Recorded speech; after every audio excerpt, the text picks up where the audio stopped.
BNP চেয়ারপারসনের উপদেষ্টা councillor সদস্য ও দলের স্থায়ী কমিটির সদস্য শাহিদা রফিক আজ রোববার সকাল 7:30টায় ধানমন্ডির ইবনে সিনা হাসপাতালে চিকিৎসাধীন অবস্থায় শেষ নিঃশ্বাস ত্যাগ করেছেন।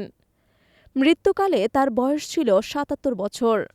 শাহিদা রফিক বিএনপির প্রতিষ্ঠাকালীন সদস্য ছিলেন এবং দলের বিভিন্ন গুরুত্বপূর্ণ পদে দায়িত্ব পালন করেছেন। তার মৃত্যুতে বিএনপি পরিবারের শোকের ছায়া নেমে এসেছে। দলের নেতাকর্মীরা তার আত্মার মাগফিরাত কামনা করেছেন এবং শোকাগ্রস্ত পরিবারের প্রতি সমবেদনা জানিয়েছেন। শাহিদা রফিকের জানাজা ও দাফনের সময়সূচি সম্পর্কে বিস্তারিত তথ্য এখনও পাওয়া যায়নি, তবে পরিবারের পক্ষ থেকে জানানো হয়েছে সকল আনুষ্ঠানিকতা সম্পন্ন হওয়ার পর সময়সূচি ঘোষণা করা হবে। শাহিদা রফিকের মৃত্যুতে দেশের রাজনৈতিক অঙ্গনে একটি শূন্যতা সৃষ্টি হয়েছে। তার অবদান স্মরণীয় হয়ে থাকবে।